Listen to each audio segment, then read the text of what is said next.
ओम दुर्गाय नमः। ओम दुर्गाय नमः। सुनते हैं दुर्गा सप्तशती के द्वारा माँ भक्ति की महिमा का वर्णन, जो समस्त दुखों को दूर करके और सुख प्रदान करती हैं। एक समय क्या हुआ, महाराज सुरत और वैश्य को बहुत परेशानी हुई। इनका राज दुश्मनों ने हड़प लिया। अब ये जंगल में बहुत परेशान थे। उसी समय महात्मा मार्कंडेय जी उसी मार्ग से गुजरे।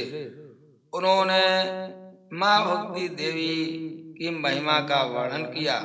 वह बोले, राजन, इस प्रकार मैंने तुमसे देवी के उत्तम महत्व का वर्णन किया, जो इस जगत को धारण करती हैं। उन देवी का ऐसा ही प्रभाव है। वे ही विद्या ज्ञान उत्पन्न करती हैं। भगवान विष्णु की माया स्वरूपा उन भगवती के द्वारा ही तुम ये वैश्य तथा अनन्य विवेकी जन मोहित होते हैं, मोहित हुए हैं तथा आगे भी मोहित होंगे।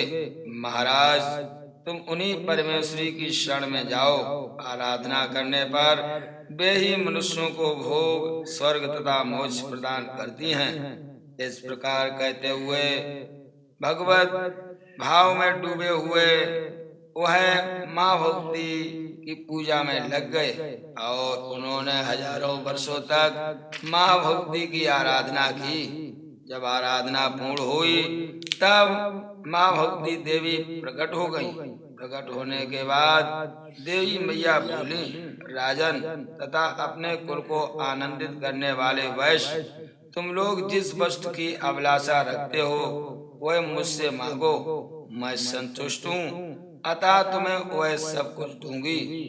मार्कंडेय जी महाराज कहते हैं, तब राजा ने दूसरे जन्म में नष्ट न होने वाला राज्य मांगा तथा इस जन्म में भी शत्रुओं की सेना को बलपूर्वक नष्ट करके पुनः अपना राज्य प्राप्त कर लेने का वरदान मांगा। वैश्य का चित्त संसार की ओर से खिन्न एवं विरक्त हो चुका था। उसने क्या किया, उसने ये राजपाट नहीं मांगा और वे बड़े बुद्धिमान थे।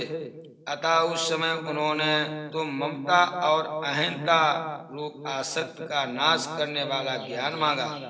माँ भक्ति देवी बोली, राजन, तुम थोड़े ही दिनों में शत्रुओं को मारकर अपना राज प्राप्त कर लोगे। अब वहां तुम्हारा राज स्थिर रहेगा।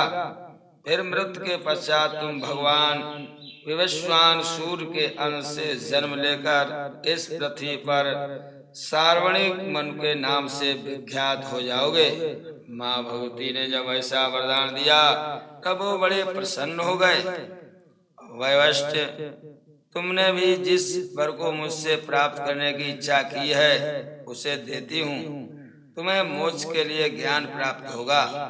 इस प्रकार उन दोनों को मनोवांछित वरदान देकर तथा उनके द्वारा भक्ति पूर्वक अपनी स्तुति सुनकर देवी अंबिका का तत्काल अंतर्धान हो गई। इस तरह देवी से वरदान पाकर क्षत्रियों में श्रेष्ठ सुरत सूर से जन्म ले सार्वणिक नामक मनु हुए। तथा प्रेमियों, माँ भगवती की इच्छा से सब कुछ संभव है। जो भी नवरात्रि या अन्य किसी पर्व पर माँ भगवती की आराधना करते हैं उनको मनवांछित फल की प्राप्ति होती है। ओम दुर्गाय नमः।